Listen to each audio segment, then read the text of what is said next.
passons à la case Indian Wells.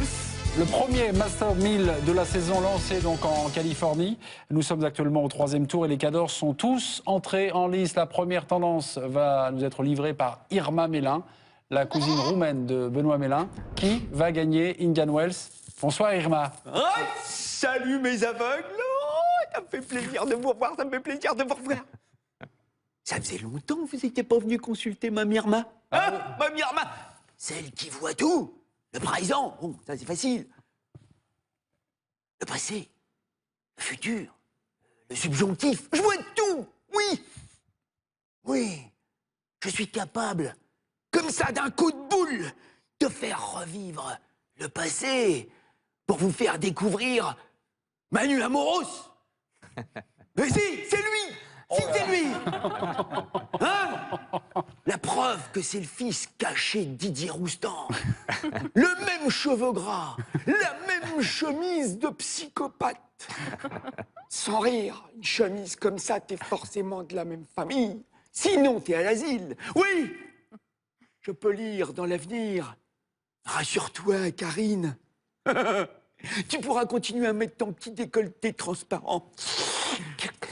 Oui, tu fêteras tes 40 ans en reine de beauté au glaïeul parce que les années n'ont pas d'emprise sur toi. Non. Hein? Regarde, pas une ride. Quoi, pas une ride? Et puis, ce regard pétillant. Pétillant d'intelligence. Alors, Indian Wells. Oh, Indian Wells, je me gausse, mais c'est trop facile. Hein? Bah quoi, Djokovic, Federer, Nadal, quoi. Ils se partagent le titre à Indian Wells tous les trois depuis 2004. Ah, depuis 2004. Sauf une fois. En 2010, Ivan Ljubicic avait remporté Indian Wells, d'ailleurs, pour s'adjuger son premier Masters 1000. Comment a-t-il fait? Eh bien, parce qu'à Indian Wells, dans le désert californien, c'est très particulier. Les cours sont très différents. D'ailleurs, la surface est abrasive, très abrasive. Ça colle aux semelles, ça empêche le roger d'être aérien comme ça. Le lift y est freiné, il aime pas ça, le rafale, tétard des balairs. Il aime pas ça. Et puis surtout, la sécheresse du climat fait voler les balles dans tous les sens. Même Djokovic, le Drakulic, a du mal à contrôler son revers à longue ligne. Et en plus, le rebond est toujours très haut. Très haut. C'est pour ça qu'il y a toujours, tous les ans, un grand parpineur, minimum de plus d'1,90 m, qui taille sa route à Indian Wells. Ljubicic, je vous l'ai dit en 2010. Mais il ne faudrait pas oublier Söderling aussi, Del Potro qui avait battu Murray Djokovic la même année, sans oublier John Isner, Tom 06.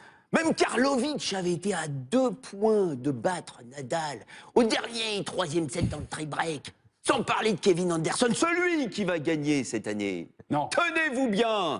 Tenez-vous bien, ouais. C'est celui qui a été finaliste au Masters 1000 de Montréal en 2013, qui a battu Roger Federer et Thomas Berdych, ou ça, au Masters 1000 de Paris-Bercy en octobre dernier. C'est le grand caribou, aussi vif qu'une méduse moisie, le 6e mondial, Milos Raonic. Raonic. Oui. Il va sortir Okay. au premier Bon, si tour. vous avez des économies, hein, on y va tout doux. Hein, voilà. Il joue pas ce soir, il joue pas. Merci beaucoup, Madame Irma. Si vous avez des questions à poser à Irma, elle sera là en extra time.